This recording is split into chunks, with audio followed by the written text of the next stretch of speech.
Hello there, guys. Last week I said we were going to be looking at, or maybe it was 2 weeks ago, we're going to be looking at the pen tool in an art form. I'm going to tell you about the pen tool altogether. What is the pen tool? If you press P on your keyboard, it's the first thing that pops up, the pen tool. Now you have several variations. You have the line art pen tool, the autofill pen tool, and there's no third option. So, for example, we'll try the first option. Click, and you start to see the autofill. You got a shape. Yes, I would like to delete that. Okay, so we're going to show you the... I deleted the mask. So I'm going to show you the Freeform Pin Tool. And what the Freeform Pin Tool does is create a path. So, for example, if I say it like this, you can also hold down the Alt key and be able to edit those paths by clicking. So, for example, because if I don't hit the Alt key, and like I have something here, it's gonna go crazy and wonky. However, if I hold down the Alt key, I can start a new path line. Now what you can do with the paths is you have a paths option here by the layers and channels. You can right click and you can use a stroke path with brush. Pretty substantially and simple. Stroke, you have the options of erasers. This will help you with fine lines, clone stamps, pencil, yada yada. We'll go into this in a little more detail in a second. You also have the fill option, which is kind of like the first option for the pen tool.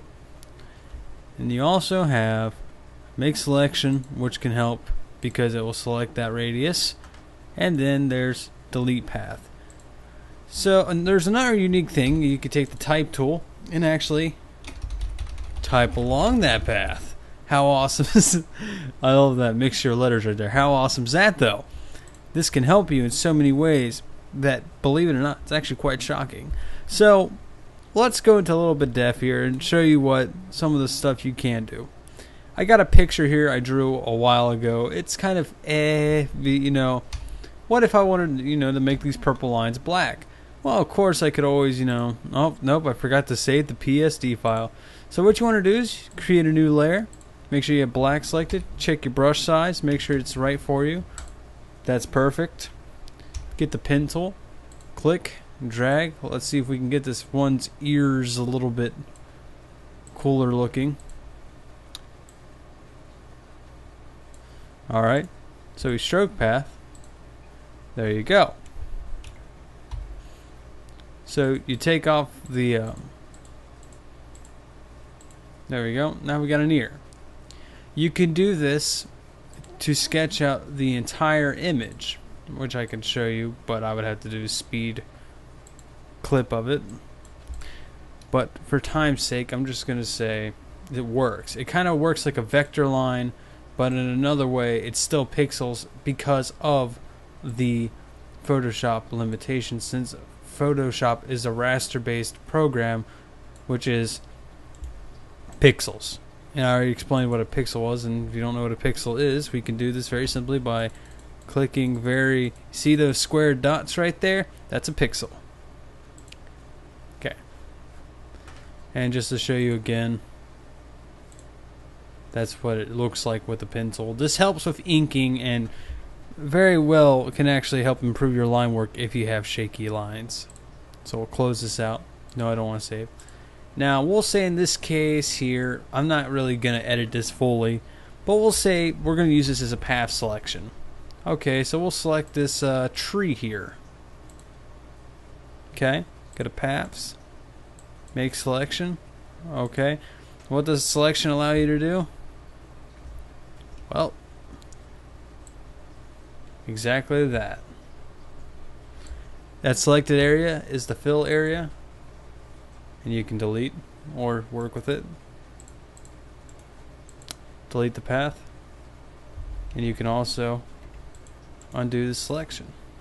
There you go. Granted, I painted over a picture, so it's not really movable. Yeah. Another cool thing a lot of people can do with this kind of stuff is very interesting. Is you ever seen those swirl effects on some websites? I'll show you what I mean. We'll choose the color green because I like the color green for this kind of effect. Okay, so you got this little wave effect, alright? You got that Doop, doop. Okay. Shift, shift, click, click. Okay.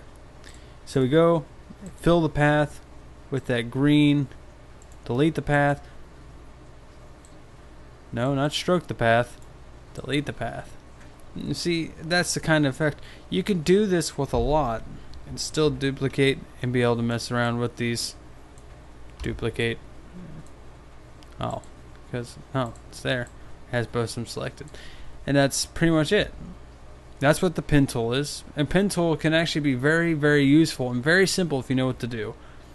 Because some people do have a hard time using it, but there's easier methods around it.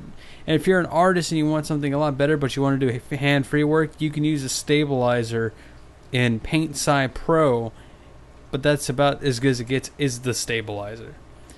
So guys, that's how you use the Pin Tool. That's what the Pin Tool is, and that's what you can do with it. You could probably do more and probably show me something new about it. There's always something new you can learn in Photoshop every day. Thank you guys for watching. I greatly appreciate it. And hopefully next time we'll have a better tutorial other than the Pin Tool. Have a good day, guys.